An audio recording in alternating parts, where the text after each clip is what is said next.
मैं प्रतिज्ञा करती हूँ आजीवन यम नियम का पालन करूंगी। मैं प्रतिज्ञा करती हूँ फर्स्ट अटेम्प्ट में जेआरएफ क्लियर करूंगी। मेरी संकल्प शक्ति सुदृढ़ सुदृढ़ है, पवित्र है, आवाध्य है। मैं अपनी संकल्प शक्ति से सब कुछ कर सकती हूँ। हरिओम सभी को। सभी लोग जैन दर्शन का पहले इंट्रोडक्शन देख लीजिए एक बार और।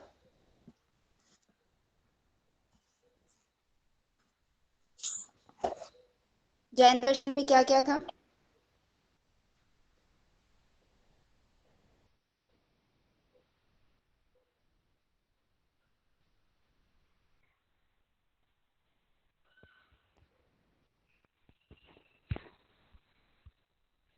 देखिए, जैन धर्म का जन्म कब हुआ है? वैदिक धर्म के विरोध में एक क्रांति के फलस्वरूप हुआ था।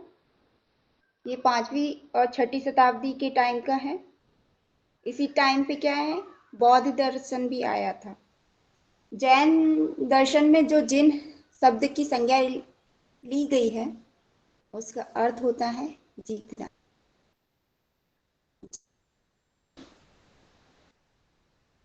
सारे मनोवेगों पर अपने वश में कर लिया है। ठीक है।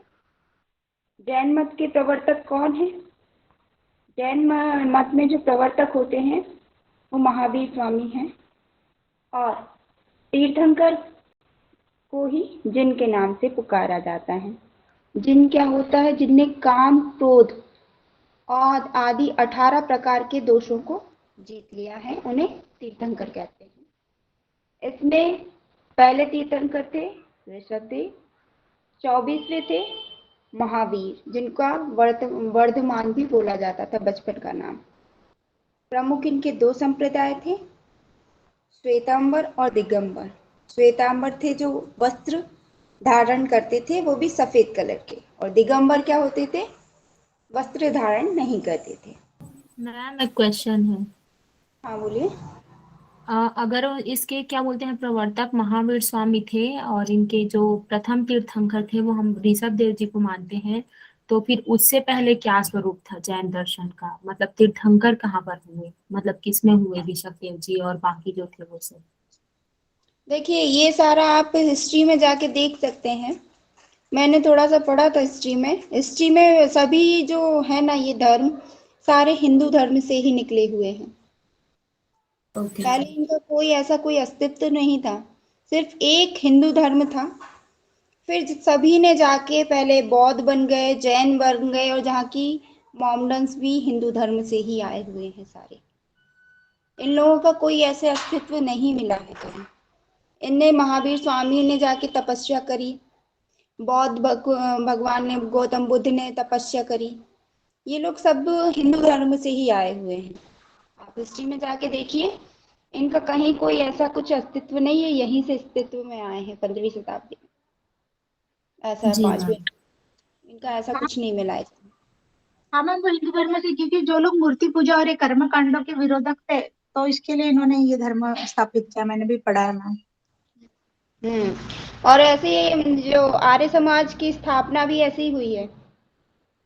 जब उनने देखा कि भगवान होते हुए भी वो कुछ नहीं कर पा रहे हैं, और जहाँ दयानंद सरस्वती की बात आती है वहाँ पे वो ये बोलते हैं कि उनके यहाँ उनकी छोटी सिस्टर की डेथ हो गई थी और भी किसी की डेथ हो गई थी, तो फिर उनका विश्वास थोड़ा सा हट गया था, तो आर्य समाज की स्थापना हो गई। अब ऐसा हो सकता है आगे जाके आर्य समाज का ही कोई वो बन जाए, कौन ने देखा है आगे जाके। गीता परिवार अभी आ रहा है, सभी लोग गीता परिवार में जुड़ते जा रहे हैं, वो भी एक अलग चीज ही है। ऐसा ही ये धर्म बने हैं उस टाइम पे, पहले छोटे रूप में बने, फिर उनका प्रचार प्रसार होता है। अभी आप देखिए जैन धर्म में कितने बड़े बड़े मतलब बहुत पैसे उस टाइम दिए जाते हैं जब उनकी कोई पूजा होती है। आप देखिए, आपको बहुत सारी चीजें पता चलेगी। ऐसा होता है तो धर्म का ऐसे विस्तार होता जाता है। तो दिगंबर का मत ये था मानना कि स्त्री जो होती है वो तीर्थंकर नहीं होती हैं, उन्हें मुक्ति नहीं मिलती है। क्योंकि शायद स्त्रियां ज़्यादा सेंसिटिव भी होती हैं और वो बहुत ज़्यादा अपने बारे में सोचती, तो शायद उनको ऐसा लगा होगा। पर 19वीं तीर्थंकर मल्ली नामक स्त्री थी, क्योंकि ये किसने बनाया था इनको? श्वेतांबर जो थे वो ऐसा नहीं मानते थे, दिगंबर मानते थे। जैन दर्शन की तत्व मीमांसा क्या थी? अनेकांतवाद का सिद्धांत दिया गया है यहाँ पे। तो ऐसा क्वेश्चन आएगा कि जैन दर्शन में कौन सा सिद्धांत है, तो आप लिख सकते हैं अनेकांतवाद का सिद्धांत कहाँ से लिया गया? जैन दर्शन। इसमें तत्व मीमांसीय व केंद्र सिद्धांत जो दो शब्दों से मिलकर बना है, अनेक प्लस अंत। तो अंत से क्या है? वस्तु और धर्म दो बने थे। वस्तु क्या होता है? गुण और पर्याय, और एक धर्म। जैन दर्शन के अनुसार जगत में अनेक वस्तुएं हैं, प्रत्येक वस्तु में अनेक धर्म, लक्षण, गुण, विशेषताएं विद्यमान होती हैं। वस्तु कौन कौन सी होती है? उसमें क्या क्या होते हैं? गुण। वस्तु में गुण और पर्याय। गुण क्या होता है? वस्तु में नित्य और स्थायी धर्म, जैसे कि चीनी में मिठास, या नमक का गुण जैसे खारापन, या और भी ऐसी कोई चीज ले सकते हैं जो नित्य और स्थायी है, उसका गुण वो होता है क्या? गुण। और पर्याय क्या है? वस्तु में अनित्य और परिवर्तनशील, जैसे कि चीनी का आकार, नमक का आकार आप बदल दो, है ना। नित्य गुण क्या है? उसका मीठापन और उसका खारापन है। आकार आप उसको मिश्री में बदल सकते हो, ऐसा। तो ये हो गए गुण और पर्याय। जैन दर्शन में श्यादवाद का सिद्धांत भी बताया था मैंने उस दिन। तो इसमें श्याद शब्द संस्कृत की अस धातु से विधिलिंग के रूप में लिया गया था। श्याद शब्द में क्या होता है? श्यादवाद का अर्थ बताया था उस दिन मैंने, दृष्टिकोण या सापेक्षतया। मैम थोड़ा सा एक स्लाइड और ऊपर कर दो। अभी थोड़ा ठीक सा है। कर दो। हाँ मैम ठीक है। श्यादवाद में क्या बताया था कि दृष्टिकोण क्या है, किसी का दृष्टिकोण कैसा है। मेरा किसी वस्तु के लिए अलग होगा दृष्टिकोण, आपका अलग होगा, किसी और का कुछ अलग होगा। इसमें क्या है? ज्ञान तत्व विनम्रता का सिद्धांत लिया गया था। इसमें सप्तभंगी न्याय को लिया गया। 7 प्रकार के आंशिक विचार होते हैं, ऐसा बताया गया था।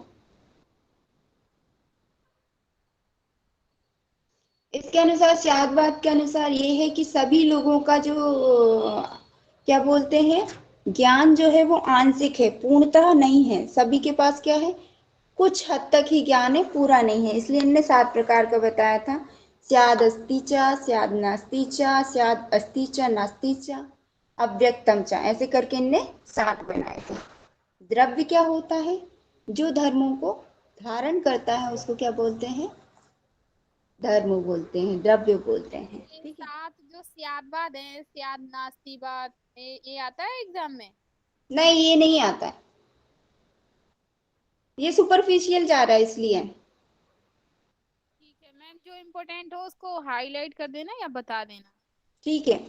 आस्तिकाएं क्या होते हैं? वे द्रव्य जो शरीर के समान स्थान घेरते हैं या विस्तार करते हैं, वो आस्तिकाएं होते हैं। जो क्या होते हैं? द्रव्य शरीर के समान स्थान नहीं घेरते हैं, विस्तार नहीं करते, अनास्तिकाएं होते हैं। जीव क्या होता है? चेतन अस्तिकाय द्रव्य को क्या बोला जाता है? जीव। अर्थात जिसमें चेतना होती है वो क्या होते हैं? जीव। और जिनमें चेतना नहीं होती है वो क्या होते हैं? अजीव होते हैं। तो ये इसका मैंने डायग्राम बनाया है। द्रव्य क्या होते हैं? जो धर्मों को धारण करते हैं, उनको द्रव्य बोला जाता है। अस्तिकाय में मैंने बता दिया था जीव और अजीव। इसके जीव के अंदर आते हैं बद्ध और मुक्त जीव।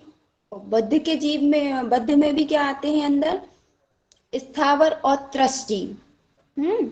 स्थावर जो होते हैं वो एक इंद्रिय के होते हैं, और त्रस जीव क्या होते हैं?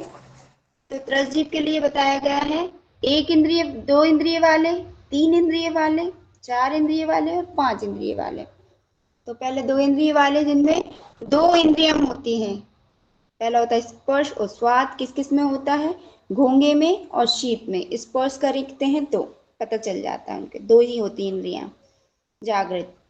और तीन इंद्रियां किन किन की होती हैं? स्पर्श, स्वाद और गंध, चीटी की। 4 इंद्रियां किस किस की होती हैं? स्पर्श, स्वाद, गंध और दृष्टि मक्खी की, मच्छर की और भौरे की। और 5 इंद्रियां किसकी होती है? मनुष्य और पक्षी की और पशु की। फिर इसके बाद क्या बताया गया है? मैम एक इंद्रिय में कौन आएगा? एक इंद्रिय में आएगा घोंगा। नहीं, एक इंद्रिय में त्वचाहीन, मतलब जैसे कि एक इंद्रिय में वो आ जाएंगे, एक अमीबा जो होते हैं ना, एक कोशिका वाले, जी जी मैम। वो। मैम ये टेबल जो है ये एग्जाम के पर्पज से इम्पोर्टेंट है। हाँ, आप एक बार इसको पढ़ लेना, ठीक है। अजीब में कौन कौन से आते हैं? पुद्गल, धर्म, अधर्म और आकाश। आकाश 2 प्रकार का होता है, अलोकाकाश और लोकाकाश। फिर अनस्तिकाय काल में, अनस्तिकाय क्या आता है? अनस्तिकाय में आता है काल। काल में आता है परिमार्थिक काल और व्यवहारिक काल। पुद्गल 2 प्रकार के होते हैं, एक होता है अणु। अणु में कौन कौन से आ जाते हैं? पृथ्वी, जल, अग्नि और वायु। ये आपको समझ में आया इसमें भी?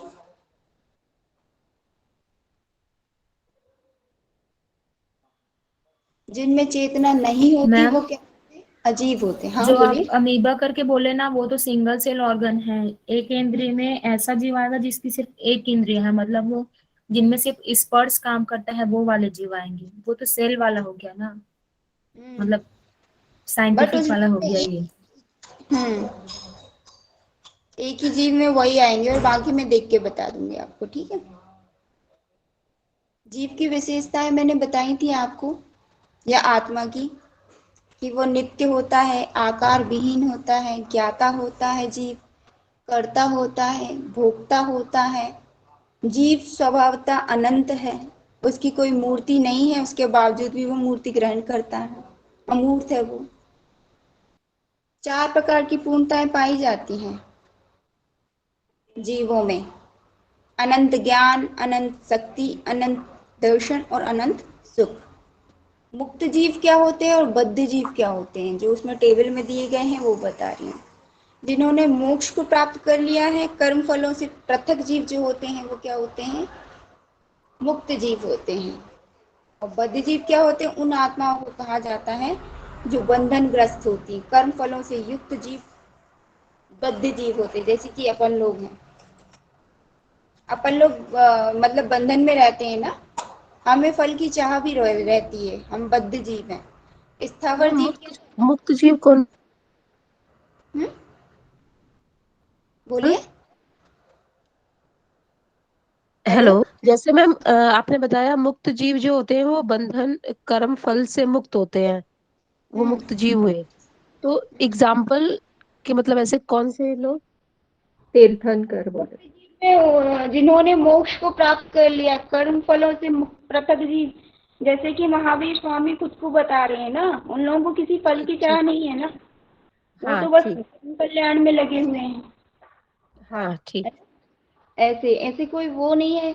और अपन लोग बद्ध जीव हैं, हमें अपने कर्म फल की कामना है, हम जो काम करते हैं उसकी, है ना? ठीक मैम। ये होता है। ओके। हमें टाइप्स ऑफ जीव है।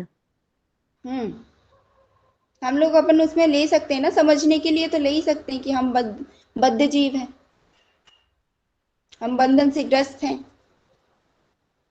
है ही, बंधन से ग्रस्त तो है ही, हमें हमारी फैमिली और भी हमारी चीजों को हम काम करते हैं, और जब हम काम करते हैं तो हम फल की चिंता भी करते हैं, तो हम बद्ध जीव हुए ना। मैम ये इसको हम जीवन मुक्त विदेह मुक्त जो मुक्त जीव वही हो गया ना ये? एक तरीके से वही है। स्थावर जीव देखिए क्या होता है, गतिहीन जीवों को कहा जाता है कर्मों में अत्यधिक प्रभावश न्यूनतम चेतना और न्यूनतम सक्रिय जीव स्थावर जीव कहते हैं। वनस्पति जगत में रहने वाले जीव आ जाते हैं, जैसे कि फूल पत्ती, ये सारी चीजें आ जाएंगी। त्रस्त जीव क्या होते हैं? वे हैं जो गतिशील हैं, निरंतर विश्व में भटकते रहते हैं, अपेक्षाकृत अधिक चेतना और अधिक सक्रिय जीव त्रस्त जीव हैं, जो अपन लोग हैं। अपन ने उसमें देखा था ना, त्रस्त जीव में अपन 5 इंद्रियों वाले अपन ही है सबसे ज्यादा, अपन त्रस्त जीव हैं। अब अजीब क्या होता है? अचेतन अस्तिकाय द्रव अजीब कहलाता है, जिनमें चेतना नहीं होती। उद्गल क्या होता है? वह अजीब अस्थिकाय द्रव जिसमें मैम संयुक्त। हाँ, अजीव में और स्थावर जीव में क्या अंतर है, क्योंकि ये भी इसमें चेतना नहीं है, वो भी वही है, गतिहीन। नहीं नहीं, तो देखिए वो स्थावर जीव हो गए, उसमें एक इंद्रिय थी।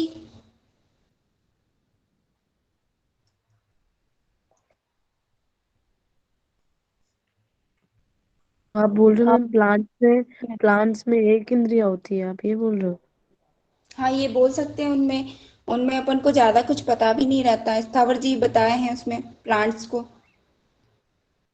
वनस्पति मैम जीव एक में। बार स्थावर और बता दीजिए एक बार। और त्रस भी। त्रस तो मैंने बताया ना, अपन लोग हैं त्रस जीव, अपन में 5 इंद्रियां हैं। त्रस मीन्स एक जगह से दूसरे जगह जो जा सकते हैं। अरे, अभी मैंने टेबल बताया था, टेबल हाँ बताया मैम। था ये देखो। हाँ मैम, ये अपन और पशु पक्षी आपने बोला था ना मैम। ये देखिए, गतिशील अधिक चेतन त्रस जीव।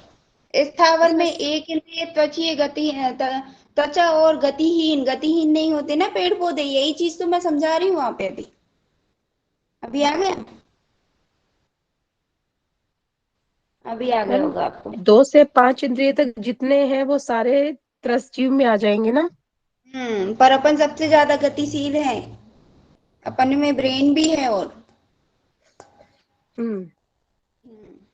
अजीव क्या होते हैं? जिनमें चेतना नहीं होती है। आप फिर वो टेबल देखिएगा बाद में। उद्गल क्या होते हैं? वह अजीब अस्थिकाय द्रव जिसमें संयुक्त और विरक्त होने की क्षमता होती, पुद्गल कहलाते हैं। संयुक्त और विरक्त तो पता चल गया ना आपको। संयुक्त मतलब इकट्ठा होना, विरक्त मतलब अलग अलग अणु बन जाना, छोटा सबसे सबसे, वो होता है पुद्गल। पृथ्वी, अग्नि, जल और वायु, इसमें आकाश को नहीं लिया गया है। अणु क्या होता है? अणु सबसे छोटा होता है ना इकाई में। उद्गल का सूक्ष्मतम और स्वतंत्र रूप अणु कहलाता है, जिसका विभाजन नहीं हो सकता। सबसे छोटा क्या होता है? अणु, उसका विभाजन नहीं हो सकता। इतना याद रखिए बस। संघात क्या होता है? पुद्गल का दो या दो से अधिक अणुओं का संयुक्त, मतलब दो हो सकती है, उससे ज्यादा भी होते हैं, उसको संघात कहते हैं। आकाश क्या होता है? जो धर्म अधर्म पुद्गल जैसे अस्तिकाय द्रव्यों को स्थान देता है, आकाश कहलाता है। इसका अनुमान किससे? इसका ज्ञान अनुमान से लगाया जाता है। मतलब इसको किसको? धर्म, धर्म को, अधर्म को, और पुद्गल, पुद्गल कौन थे? जो अणु थे, उनको जो स्थान देता है उसको क्या बोलते हैं? आकाश बोलते हैं। इसका ज्ञान अनुमान से लगा सकते हैं, पर नाप तो नहीं सकते कि आकाश कितना बड़ा है। इसके दो भेद होते हैं आकाश के, लोकाकाश, आलोकाकाश। जीव, पुद्गल, धर्म, अधर्म जहाँ निवास करते हैं वो लोकाकाश होता है। आलोकाकाश क्या होता है? जगत के बाहर है, जिसमें मुक्त जीव निवास करते हैं, वो आलोकाकाश होता है। मतलब आकाश, ये लोक आकाश से भी कहीं परे है, वो क्या होता है? आलोकाकाश। धर्म क्या होता है? वह अस्तिकाय द्रव्य जो पुद्गलों को गति करने में सहायता करता है, उसको क्या बोलते हैं? धर्म। और जो बाधक होता है उसको क्या बोलते हैं? अधर्म। वह अस्तिकाय द्रव्य जो पुद्गलों को गति प्रदान करता है उसको बोलते हैं धर्म। और अधर्म किसको कहेंगे? जो किसी को बाधक करता है गति में, द्रव्यों के विश्राम में सहायता करता है, वो होता है अधर्म। किस तरीके से? जैसे कि बहुत तेज धूप पड़ रही है और आप रेगिस्तान में हैं, तो क्या होगा? आप बहुत तेजी से जाएंगे आपके घर की तरफ, तो ये हो गया धर्म। पर वहीं अधर्म क्या है? बीच में छांव मिल गई और आप वहीं रुक गए और सो गए, तो वो क्या हो गया? अधर्म। के वो आपके बाधक हो रहा है धर्म में, आपके काम करने में जो विश्राम देता है वो अधर्म होता है। काल क्या होता है? काल को अनस्तिका या द्रव कहा जाता है। स्थान नहीं घेरता है, द्रव्य के परिणाम क्रियाशील काल के द्वारा किया जाता है। पुद्गलों में नवीनतम और प्राचीनतम का क्रम निर्धारित करने वाला अनस्तिकाय द्रव्य कहलाता है। अनस्तिकाय का मतलब जो काल में है, कि मतलब अपन किसी भी चीज को नई और पुरानी ये देख के अपन निर्धारित करते हैं कि ये अनस्तिकाय द्रव्य का उदाहरण है काल का। एक होता है पारमार्थिक काल और एक होता है व्यावहारिक। पारमार्थिक रूप में काल एक नित्य है और इसमें क्या होता है, व्यवहारिक में अनित्य है। मतलब अनित्य कैसे है, एक क्षण हो गया, प्रहर हो गया, तो मतलब काल तो जा रहा है ना, रुका तो नहीं है ना, हो गया व्यवहारिक काल। बंधन क्या होता है, जीवों को दुखों का सामना करना, जीवों का जो दुख का सामना करना, जन्म जन्मांतर भटकना बंधन कहलाता है। जीवों का कर्मों से जुड़ना बंधन और उनसे रहित हो जाना मोक्ष होता है। तो जैसे कि हम अपने कर्मों में बंधे हुए हैं, हमें जो अभी काम करना है वो हो गया बंधन, जीवों को दुखों का सामना करना पड़ता है, तो वो तो सही है। जैसे कि बौद्ध धर्म में बताया गया है सर्वम दुखम, सभी कुछ दुख है, कुछ भी सुख नहीं है। और जैसे कि पतंजलि में भी बताया गया है कि एक सुख के बाद फिर कहीं ना कहीं दुख आता है, तो दुख तो हर जगह है ना। कोई काम कर रहे हैं इसके बाद आपको ये डर भी हो जाएगा कि हाँ अभी दुख होगा किसी बात का। क्योंकि मैम ये क्रम निश्चित है ना, इसलिए। हाँ, कोई भी सुख के बाद दुख तो आना ही है, किसी के जीवन में भी हमेशा सुख नहीं बना रहता। जैन दर्शन के अनुसार जीव में 4 प्रकार की अनंतताएं हैं, अनंत ज्ञान, अनंत दर्शन, अनंत शक्ति और अनंत आनंद। कर्मों के प्रभाववश जीव इन 4 अनंतताओं का सीमित हो जाना बंधन कहलाता है। इसमें सीमित हो गए कि मतलब हमने अपना ज्ञान को सीमित कर लिया, ज्ञान में अब एक बार हमें जितना ज्ञान हो गया उसके बाद हम और आगे ज्ञान नहीं ले रहे हैं, शक्ति जितनी बढ़ गई उसके बाद अपन उसमें वर्क नहीं कर रहे हैं, तो क्या होता है, इसका सीमित हो जाना इन चारों का, अनंत ज्ञान का, दर्शन का, शक्ति का और आनंद का, तो ये क्या हो जाता है, बंधन कहलाता है। जिसके 5 कारण होते हैं, मिथ्या ज्ञान या अज्ञान, अविद्या भी कह सकते हैं इसको, सत्य के प्रति संदेह या उसे नहीं जानना मिथ्या ज्ञान है। हम किसी बात को जानना ही नहीं चाह रहे हैं कि उसका सच क्या है, अविद्या हो जाती है, तो ये काय का कारण है, बंधन का।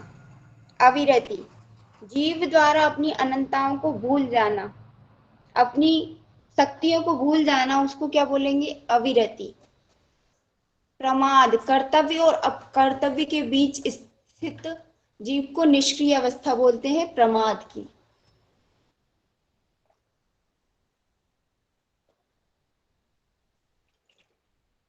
उसके बाद क्या है, कषाय। कषाय कौन कौन से बताए हैं, 4 प्रकार की, क्रोध, लोभ, मान और माया, ये 4 क्या है, कषाय हैं। उसके बाद योग क्या है, जीव का कर्मयुक्त हो जाना ही योग है। जैन दर्शन में 8 प्रकार के कर्मों को मानता है। पहला होता है ज्ञानावर्णीय, पहला दर्शन वर्णीय, दूसरा ज्ञानावर्णीय, तीसरा मोहनीय और चौथा होता है अंतराय। ये क्या हो गया, ये 4 हो गए घातीय कर्म। अघातीय होते हैं, मैम ये जो 4 आपने बनाए कषाय योग, एक बार फिर से रिपीट कीजिए। किसको, ये 4 बोले थे ना आपने, कहाँ, हाँ मैम, यही कस... मिथ्या ज्ञान, अविश्वास, प्रमाद, कषाय। अच्छा ये, अच्छा अच्छा, ठीक है ठीक है ठीक है, कोई बात। जैन दर्शन में 8 प्रकार के कर्मों को मानता है। पहला होता है दर्शनावर्णीय, ज्ञानावर्णीय, मोहनीय और अंतराय। ये क्या हो गए, 4 घातीय कर्म। अघातीय वेदनीय, नाम, गोत्र और आयु, ये होते हैं अघातीय कर्म। इसके बाद क्या है, दर्शनावर्णीय कर्म, ज्ञानावर्णीय, मोहनी, ये आप बाद में भी पढ़ सकते हैं सर, इसमें कुछ पूछने लायक है नहीं है, क्योंकि ये है, देखिए, मोक्ष प्राप्ति के आवश्यक साधन, ये पूछ सकते हैं त्रिरत्न में कौन कौन से आते हैं। इसमें आता है सम्यक ज्ञान, सम्यक दर्शन, सम्यक चरित्र। ये क्या होते हैं, ये त्रिरत्न बताए हैं मोक्ष प्राप्ति में आवश्यक साधन। तो आपका ज्ञान जो होता है वो सम्यक या अच्छा होना चाहिए। सम्यक ज्ञान जिसके द्वारा जीव और अजीव के मूल तत्वों का ज्ञान होता है, वो क्या होता है, सम्यक ज्ञान। उसके बाद सम्यक दर्शन, सत्य के प्रति श्रद्धा की भावना, उसको क्या बोलते हैं, भावना रखना सम्यक दर्शन कहा जाता है। तीर्थंकर के प्रति श्रद्धा और आस्था का भाव सम्यक दर्शन अर्थात बौद्धिक विश्वास कहलाता है। उसके मैम बाद एक बार ये सम्यक ज्ञान के बाद वाला बता दीजिए। सम्यक दर्शन, हाँ तो मैम बताइए ना वो क्या है। सत्य के प्रति श्रद्धा की भावना रखना और तीर्थंकरों का और जो सम्यक दर्शन कहा जाता है कि तीर्थंकरों के प्रति श्रद्धा और आस्था की भावना रखना, उनमें विश्वास करना ही क्या है, सम्यक ज्ञान है, नहीं सम्यक दर्शन है। ठीक है। सम्यक चरित्र क्या होता है, हित कार्यों का आचरण करना और अहित कार्यों का वर्जन ही सम्यक चरित्र कहलाता है। आपका सम्यक चरित्र होगा, आप अच्छे लोगों में उठेंगे बैठेंगे, जो काम करने का है वो आप अच्छे से करेंगे, तो वो सम्यक चरित्र में आ जाता है। कि आपका चरित्र कैसा है वो आपके समाज में ही उठने बैठने बोलने चालने इन सब चीजों से पता चल जाता है। ठीक है, अभी आया समझ में कि आपका आचरण कैसा है। आपका आचरण अगर अच्छा होगा, हितकर होगा, सभी से बातचीत अच्छे से करेंगे, आपके चाल ढाल अच्छे होंगे, तो सम्यक चरित्र इसमें आ जाएगा। उसके बाद पंच महाव्रत का पालन, तो ये पंच महाव्रत और कहाँ है, अपने पतंजलि में भी है। अहिंसा, सत्य, अस्तेय, ब्रह्मचर्य, अपरिग्रह। तो ये क्या हो गए, पंच महाव्रत हो गए। तो अहिंसा आप लोगों को पता होगा क्या होता है। अहिंसा मतलब किसी को हिंसा नहीं करनी है, हिंसा नहीं करनी है, किसी को मारना नहीं है, किसी को परेशान नहीं करना, ना शारीरिक रूप से ना मानसिक रूप से, तो वो अहिंसा के अंतर्गत आता है। नहीं तो आपने बस अपने बोल दिया किसी को कुछ, अब उसको बुरा लग गया, तो वो हिंसा हुई ना, आपने किसी का मन दुखाया, तो ये अहिंसा मतलब हिंसा के उसमें आ जाएगा। आपका मानसिक और शारीरिक रूप से किसी को कोई दुख नहीं के पहुंचाना, वो अहिंसा आता है। सत्य का पालन करना, सत्य का पालन करते हैं तो वो आपके मेंटल एबिलिटी भी अच्छी होती है, आप झूठ नहीं बोलेंगे, नहीं तो झूठ बोलने की आदत पड़ जाती है। एक झूठ बोलेंगे फिर दूसरा झूठ, और किसी को आप पे विश्वास नहीं होगा। फिर सत्य का पालन करना चाहिए। अस्त्य मतलब चोरी नहीं करना है आपको, ये सब पतंजलि में भी बताया गया है। अस्त्य का मतलब चोरी, एक तो आपकी चोरी मतलब ऐसे किसी चीज को उठा लेना, और दूसरा आप किसी की कॉपी कर लेना, किसी चीज की बिगर बताए, किसी के सामान उठा लेना, किसी के थीसिस की चोरी कर लेना, क्वेश्चन आंसर की चोरी कर लेना, ये सब भी क्या होता है, आस्ते के अंतर्गत आता है। ब्रह्मचर्य क्या होता है, आपका क्या होता है, किसी भी प्रकार का आप मैथुन नहीं करना है, और आपके मन में भी अच्छे विचार रहें, किसी भी प्रकार का बुरा विचार आपके मन में नहीं आए, वो होता है ब्रह्मचर्य। अपरिग्रह क्या होता है, जरूरत से ज्यादा किसी भी वस्तु का संग्रह ना करना, वो क्या हो गया, अपरिग्रह। मोक्ष की प्रक्रिया क्या होती है, संवर, ये बताया गया है। सम्यक चरित्र के द्वारा जीव की ओर प्रवाहित किए गए कर्म पुद्गलों को अवरुद्ध करना संवर कहना, मतलब आपका जो चरित्र है वो अच्छा होना चाहिए, वो संवर के अंतर्गत आता है। तो इतना, ये कुछ नहीं पूछेंगे। और ये हो गया आज आपका जैन दर्शन समाप्त। अभी मैं आपको बौद्ध दर्शन स्टार्ट कर रही हूँ, स्टार्टिंग का देख लीजिए, बताती हूँ मैं अभी।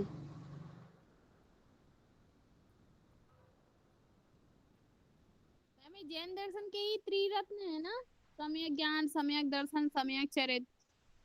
हाँ हाँ,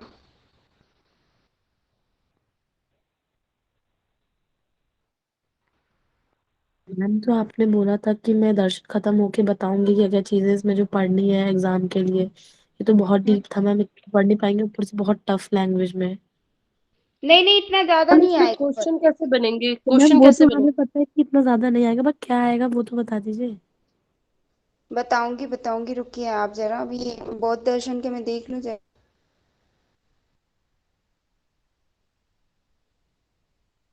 मैम एक क्वेश्चन पूछूं। हाँ पूछिए। जैसे आपने बताया कि स्थावर और कृष्ण, तो उसमें स्थावर में जैसे पेड़ पौधे मतलब आएंगे जो एक जगह से नहीं होता है, तो उनमें एक ही इंद्रिय भी रहे, मतलब पेड़ जो भी है वो सिर्फ स्पर्श अ, उसमें रहता है, बाकी तो कोई रहता नहीं है। तो वो आ सकता है क्या एक इंद्रिय में? जैसे पेड़ हो होता सकता है ना, है। टच में नॉट होता है, उसको सिर्फ स्पर्श करेंगे तो रिएक्ट होता है, तो एक ही इंद्रिय में। हम्म। मैम स्थावर एक बार और बता दीजिए, मुझे समझ नहीं आया था। मैं बता रही हूँ।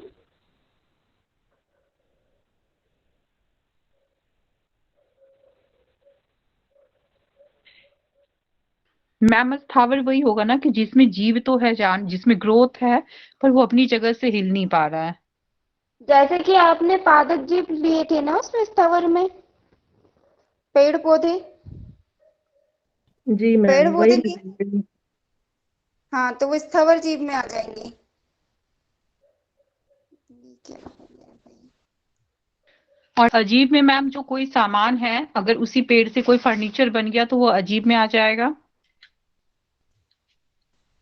जैसे जैसे कोई फर्नीचर या कोई भी सामान हो गया जिसमें जान नहीं है, वो जिसमें ग्रोथ भी नहीं होगा, जो जिस स्थिति में उसी में रह जाएगा, वो आएगा अजीब हम्म में। ऐसा ही कुछ। हम्म। आपने जितना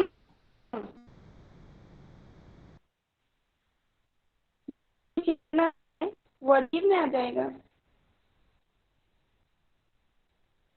मैम नॉन लिविंग थिंग सारा अजीब में आएगा। हाँ, अभी मेरी आवाज आ रही है आपको? स्क्रीन दिखाई दे रही है आप लोगों को? जी मैम। हाँ मैम, दिखाई दे रही है। ठीक है, अभी बौद्ध दर्शन का स्टार्ट कर देती हूँ थोड़ा सा, फिर आपसे पूछ लूंगी और कल फिर मैं आगे बताऊंगी। अभी ये देख लीजिए इसका स्टार्टिंग का, और जो भी प्रॉब्लम्स होंगी वो आज देख लीजिएगा। मैं भी अभी क्वेश्चन आंसर देख लेती हूँ इसके, और जहाँ तक होता है कल फिर मैं आपको बताती हूँ, क्योंकि मेरा बहुत ज़्यादा बिजी होता है थोड़ा सा। मैं अभी आपको ये बौद्ध दर्शन का स्टार्ट कर रही हूँ। बौद्ध दर्शन क्या होता है? ये भी उसी टाइम का है, वैदिक उत्तर वैदिक काल का है बौद्ध दर्शन। याद रखिएगा, जब जैन दर्शन हुआ था उसी टाइम बौद्ध दर्शन हुआ था। उस टाइम जो कर्म मतलब वैदिक दर्शनों का काल था, उसमें उसकी जो उसके विरोध में जैन दर्शन, बौद्ध दर्शन और चारवाक दर्शन आए थे उत्तर वैदिक काल में। और इसके प्रवर्तक कौन थे? गौतम बुद्ध, और इनका एक नाम और था बचपन का, सिद्धार्थ। और इनका जन्म कब माना जाता है? जन्म माना जाता है ईसा 6वीं शताब्दी से पूर्व। कहाँ हुआ था इनका जन्म? हुआ था लुम्बिनी वैशाखी शुक्ल पूर्णिमा को हुआ था। कहाँ पे? ज्ञान कहाँ प्राप्त हुआ था इनको? बौद्ध गया में। ठीक है। बौद्ध धर्म का साहित्य कहाँ का है? बुद्ध के उपदेश मगधी भाषा में, पाली भाषा में है। बौद्ध भिक्षुओं का प्रथम सम्मेलन राजगृह में हुआ था। उसमें क्या थे? इसमें है त्रिपिटक। त्रिपिटक क्या होता है? बुद्ध के उपदेशों का संकलन होता है। त्रि मतलब होता है 3, पिटक मतलब होता है पिटारी, जिसके अंदर इनके उपदेशों को रखा गया। क्या है, स्टार्टिंग में तो ये जो बुद्ध थे, ये सिर्फ बोलकर ही उपदेश दिए जाते थे। तो क्या हो गया, सिर्फ बोलकर ही दिए गए उपदेश, फिर किसी ने इनको संकलित नहीं किया। फिर बाद में जो इनके शिष्य रहे, उनने इनके उपदेशों का संकलन किया, तो उन्हें त्रिपिटक के नाम से जाना गया। बुद्ध के उपदेशों को त्रिपिटक में रखा गया। त्रि मतलब होता है 3, पिटक मतलब होता है पिटारी।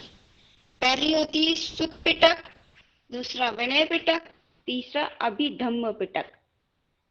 तो क्या होता है, सुत्त पिटक के अंतर्गत बुद्ध के उपदेश आए, विनय पिटक के अंतर्गत आए आचार संबंधी ग्रंथ, और अभिधम्म पिटक के अंतर्गत आए हैं दर्शन संबंधी विचारों का संग्रह। तो पहले में क्या आए थे? बुद्ध ने जो उपदेश दिए थे यहाँ वहां, उन सब को एकत्रित करके सुत्त पिटक के अंतर्गत रखा गया। फिर विनय पिटक में क्या, आचार के संबंधित में कैसे आचार विचार रहना चाहिए वो, और तीसरा था दर्शन के संबंधी विचार। उसके बाद पिटक का अर्थ होता है पेटिका, जो मैंने बताई थी। एक एक पिटक के भीतर अनेक ग्रंथ हैं। इन पिटकों ने प्राचीन बौद्ध धर्म का वर्णन मिलता है इसी के अंतर्गत। बौद्ध धर्म की शाखाएं कौन कौन सी बताई गई थी इनमें, हीनयान और महायान। हीनयान, इसका प्रचार भारत के दक्षिण में हुआ, जो आजकल कहाँ पे है, श्रीलंका, बर्मा और थाईलैंड में। और महायान क्या होता है, महायान का प्रसार उत्तर के देशों में हुआ, जहाँ तिब्बत, चीन और जापान में अधिक पाए जाते हैं। तो अभी आपको सभी कुछ समझ में आया? क्या चीज है मैम ये हीनयान माया? ये मैम महायान। दो बौद्ध धर्म की शाखाएं हैं। जैसे कि जैन धर्म में दिगंबर और श्वेतांबर हुए थे, ऐसे ही बुद्ध धर्म में हीनयान और महायान हुए हैं। टाइप्स ऑफ लोग हैं, मतलब किस टाइप के लोग होते हैं इसमें? धर्म को फैलाया था। तो पंथ जो बोल दक्षिण, सकते हैं दो, मतलब दो टाइप हुए, दो टाइप हुए हैं ये, दो पंथ, हीनयान और महायान, ऐसे दो टाइप। दो टाइप हुए हैं। मैम एक पूछना और है, कहाँ कहाँ हीनयान पाए जाते हैं तो वो बता ही दिया मैंने आपको। किसी को कोई प्रॉब्लम है अभी? मैम एक बार थोड़ा फिर से रिपीट कर दीजिए इसको, हीनयान बौद्ध महायान। बौद्ध धर्म को, हाँ मैम, हाँ। चलिए आपकी आवाज थोड़ी स्लो आ रही है पर मैं बता दे रही हूँ। बौद्ध धर्म या बौद्ध दर्शन कहाँ से आया है, प्रवर्तक कौन माने गए हैं इसके, गौतम बुद्ध या सिद्धार्थ। जन्म इनका कब माना गया, ईसा 6वीं शताब्दी से पूर्व माना गया है। कहाँ पे हुआ था, ग्राम लुम्बिनी में, वैशाखी शुक्ल पूर्णिमा को हुआ था। ज्ञान कहाँ पे मिला था इनको, बुद्ध गया में। बौद्ध धर्म का साहित्य क्या है, बुद्ध के उपदेश किस भाषा में लिए गए हैं, पाली भाषा में, मगधी भाषा पाली में। और बौद्ध धर्म का प्रथम सम्मेलन कहाँ पे हुआ था, राजगृह में हुआ था। इनकी 3 पिटक होते हैं। त्रिपिटक मतलब त्रि मतलब होता है 3, पिटक मतलब होता है पिटारी या पेटी से ले सकते हैं, जिसमें इनके उपदेशों को इकट्ठा करते हुए रखा गया था। ठीक है, पहली होती है सुत्त पिटक, इसमें क्या है, बुद्ध के उपदेश थे सुत्त पिटक में। विनय पिटक में आचार संबंधी ग्रंथ थे, कि मतलब आपके आचरण आचार कैसे होना है, उसमें विनय पिटक। अभिधम्म पिटक क्या है, दर्शन संबंधी विचारों का संबंध किससे हुआ, अभिधम्म पिटक में। ठीक है, और पिटक का अर्थ यहाँ किससे लिया है, पेटिका से। एक या यहाँ इसके अंदर क्या थे, बौद्ध धर्म का वर्णन मिलता है पिटकों के, प्राचीन बौद्ध धर्म का। ठीक है, इसकी 2 प्रमुख शाखाएं थी, हीनयान या महायान। इतना आया समझ में आपको, हाँ आ गया। आ गया? अभी किसी को और कुछ पूछना है?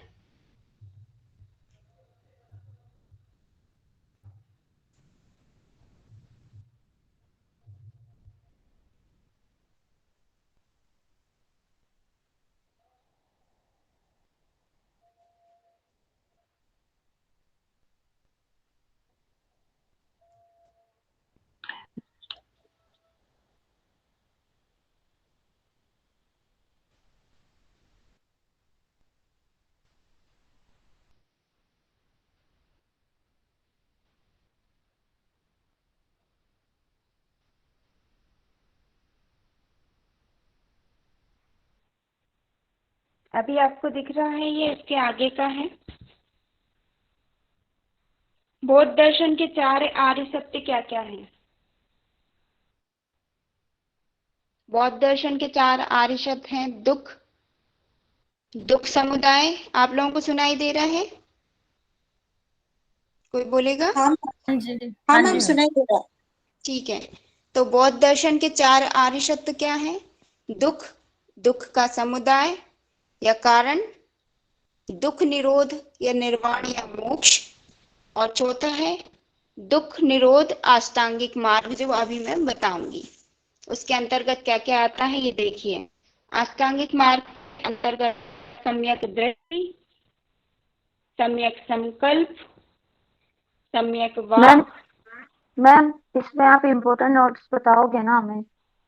हाँ हाँ अभी मैं तो बैठ के बताऊंगी। पढ़ लेते हैं। ठीक है। बस का अभी देखती हूँ, मैं बता दूंगी आपको, ऐसा कुछ नहीं है। बौद्ध का हाँ जो अष्टांगिक मार्ग, जो बौद्ध का अष्टांगिक मार्ग है, ये तो हर बार ही आता है एग्जाम में, बहुत बार आया है। हाँ, तो आप पढ़िए इसको।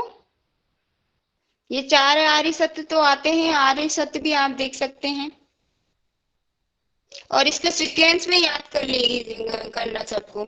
सम्यक दृष्टि, सम्यक संकल्प, सम्यक वाक, सम्यक कर्म, सम्यक आजीविका 5वें नंबर पे है, सम्यक व्यायाम, सम्यक स्मृति और सम्यक समाधि 8वें नंबर पे है।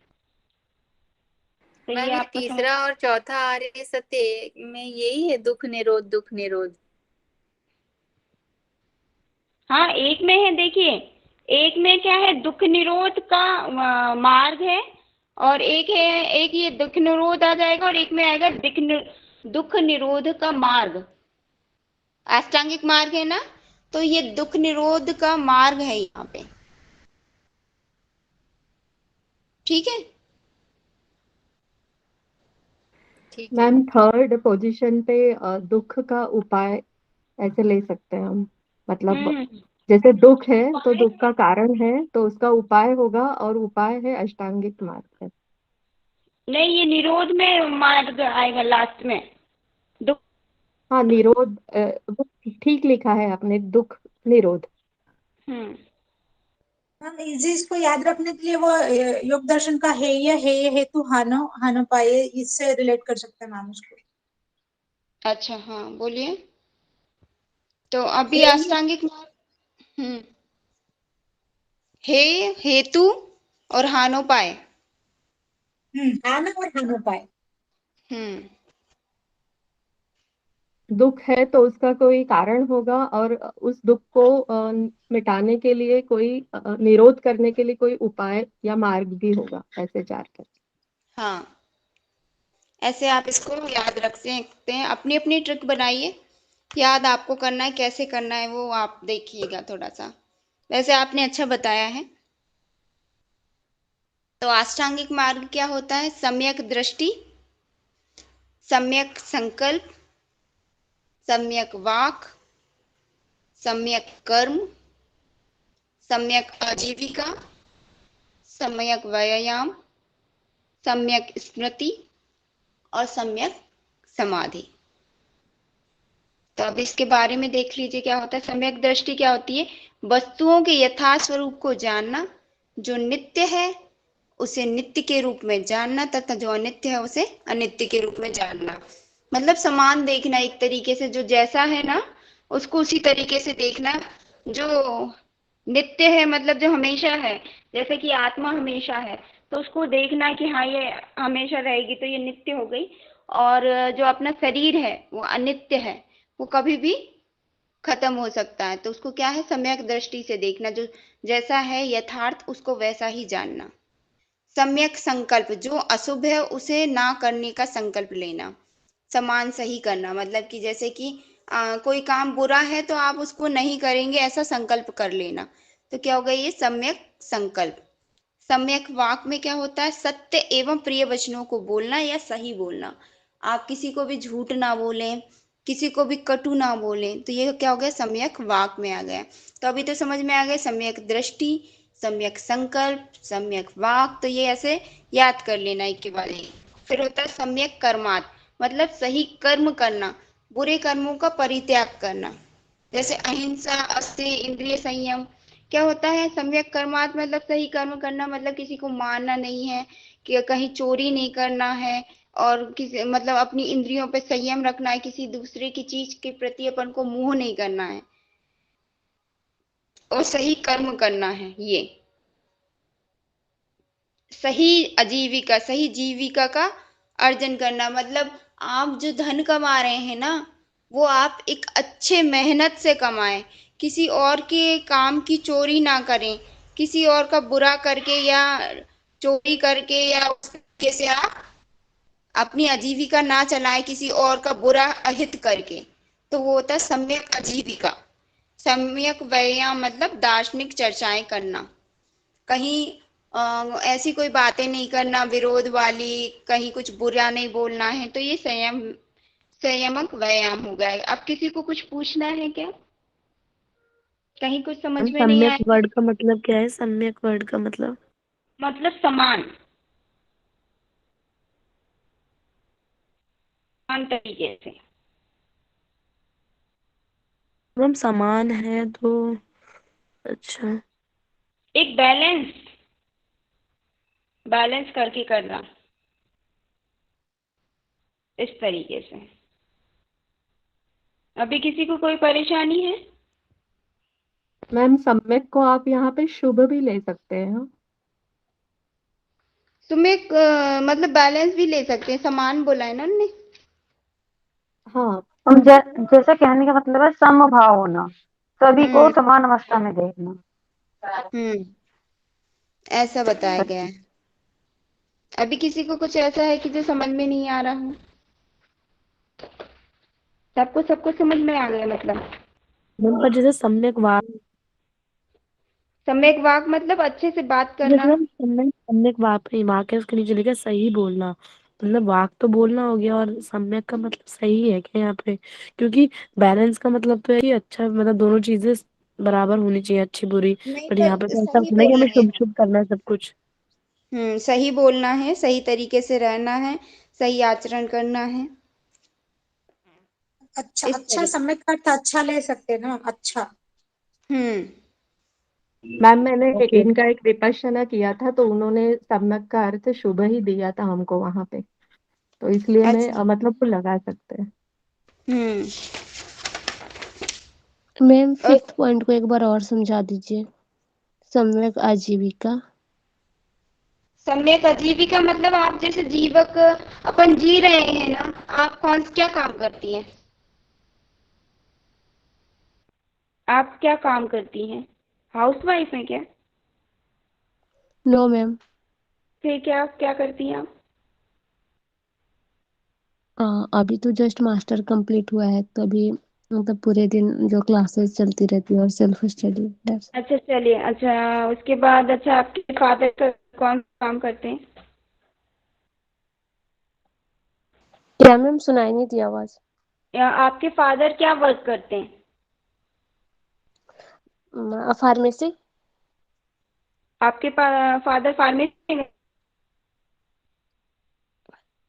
जी मैम। अच्छा, तो वो दवाई गोलियों का या मेडिकल होगा ऐसा कुछ? जी मैम। अच्छा, तो देखिए अभी जैसे कि कोविड हुआ था, है ना? अब जैसे कि कोविड में ब्लैक में अभी कुछ इंजेक्शन की जरूरत पड़ रही थी, तो ब्लैक में भी लोग बेच रहे थे। ऑक्सीजन सिलेंडर भी ब्लैक में बेच रहे थे। तो ये क्या होता है, जैसे कि आपके फादर तो अच्छे से वर्क कर रहे होंगे, बट जो लोग जैसे ब्लैक में बेच रहे थे, तो वो जीविकोपार्जन के लिए अहित करके कमा रहे थे ना। मतलब जो अर्जन करना, मतलब किसी चीज को कमाई करना, वो गलत तरीके से करते हैं, तो वो क्या होता है, सम्यक आजीविका में नहीं आएगा। समझ गई सम्यक, मैम, ओके।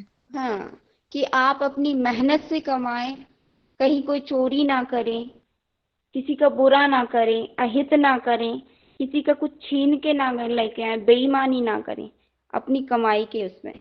तो वो क्या होगा, सम्यक आजीविका हो जाती है ऐसे। मैम जैसे धोखा लूटपाट या रिश्वत वगैरह ना लेना ही ये, है ना? हाँ, यही होता है आजीविका। उसके बाद आएगा सम्यक। मैम ये हम्म? दार्शनिक चर्चा करना मतलब क्या है? दार्शनिक चर्चाएं। अच्छा, ये दार्शनिक चर्चाएं क्या होती हैं, सम्यक व्यायाम में आ जाएगा ये, कि आप जैसे कि कुछ करते हैं। दार्शनिक चर्चाएं मतलब जो पॉजिटिव चर्चाएं होती हैं, और बाकी इसका मैं भी देख के बताऊंगी आपको दार्शनिक चर्चाएं क्या होंगी। ये मतलब जो व्यायाम पुराने मैम स्वाध्याय होता है, स्वाध्याय। स्वाध्याय, अच्छा। तो अपना स्वाध्याय करना, दार्शनिक व्यायाम में स्वाध्याय बताया। स्वाध्याय जानते हैं आप स्वाध्याय लोग? इस तरह होता है मैम, ये जो वर्ड है दर्शन वेद उपनिषद आदि का स्वाध्याय है। हाँ ये हाँ, ये दर्शन फिलोसॉफिकल दार्शनिक। बातें करना। हाँ, अच्छा, ये दार्शनिक। जैसे बुरे बुरे विचारों को बाहर निकालना और अच्छे अच्छे विचार मन में ग्रहण करना, शायद आ सकता है इससे। तो ये हो गया, क्या हो गया, सम्यक थैंक यू। व्यायाम। तो अभी समझ में आया? Yes, thank you. और किसी को कुछ पूछना है? क्योंकि फिर नेक्स्ट क्लास होगी तो उसके लिए भी टाइम दे देंगे आप लोगों को थोड़ा सा। समझ में आया आप सभी को? जी जैन दर्शन कल जी मैम। जैन दर्शन समाप्त हो जाएगा, चारवाक समाप्त हो जाएगा। जहाँ तक चारवाक में ज्यादा नहीं है, तो कल मैं चारवाक भी खत्म कर दूंगी और शायद सांख्यिक स्टार्ट करूंगी कल मैं, सांख्यकारी का। मैम सम्यक स्मृति और सम्यक समाधि का नहीं दिया हुआ है? मैं कल बताऊंगी। सम्यक स्मृति ये होता है कि आप नासवान वस्तुओं की जो स्मृति होती है, जो खत्म हो जाएगी, उसको आप छोड़ दें। नासवान वस्तुओं की स्मृति होती है, उसको समाप्त कर दें। वो नासवान वस्तुओं की स्मृति को नहीं रखना सम्यक स्मृति में, ऐसा कुछ है। तो अभी अब मैं आपको कल बताऊंगी ये सम्यक स्मृति और सम्यक समाधि, ये दो चीजें बाकी हैं। तो आज के लिए यही है। अब मैं आपको कल बताऊंगी चारवाक दर्शन और सांख्य दर्शन। तो ये नास्तिक दर्शन पूरे हो जाएंगे तीनों अपने। दर्शन भी हो गया, नास्तिक दर्शन हो जाएंगे, ये चारवाक दर्शन हो जाएगा तो, और फिर सांख्य लेंगे। ठीक है, सांख्य दर्शन कर लूंगी मैं। सर ये मैम ये पीडीएफ सेंड कर दीजिएगा। हाँ, मैं कर दूंगी इकट्ठी, अभी तीनों चारों चीजें एक साथ करूंगी मैं। ठीक है, ओके। मैम ये पीडीएफ आप मतलब लेट सेंड करोगे कि आज ही करोगे? क्योंकि करते तो मैम नोट्स भी बनते जाते हैं ना साथ में, फिर एक साथ बहुत ज्यादा हो जाता है सब। ठीक है, मैं इस कौन सा ग्रुप है, अभी कर दूंगी मैं, आज ही कर दूंगी फिर मैं। ओके, ओके, चलिए अभी आज के लिए इतना ही। अब कल करेंगे। कल ये दो चीजें हो जाएंगी। हाँ, चारवाक दर्शन हो जाएगा आपका, और कल सांख्य दर्शन लूंगी मैं। दो चीजें कल हो जाएंगी आपके। फिर कितने दर्शन हो जाएंगे? जैन, चारवाक, बौद्ध, सांख्य। तो ये चार दर्शन हो जाएंगे कल। ठीक है, अभी के लिए इतना ही। सभी को हरिओम। हरिओम। आप लोग पढ़ाई हरिओम मैम। और सभी लोग नीचे नमस्ते मैम। ओके, नमस्ते सभी को।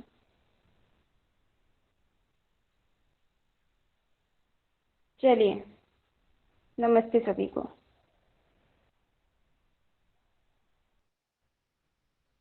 हरिओम सभी को, हरिओम।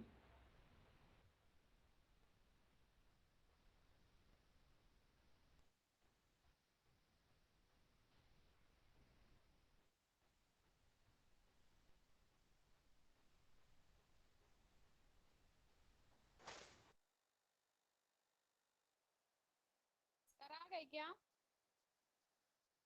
क्या नाम?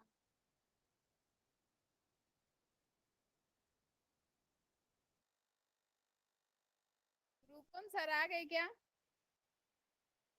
नहीं है अभी।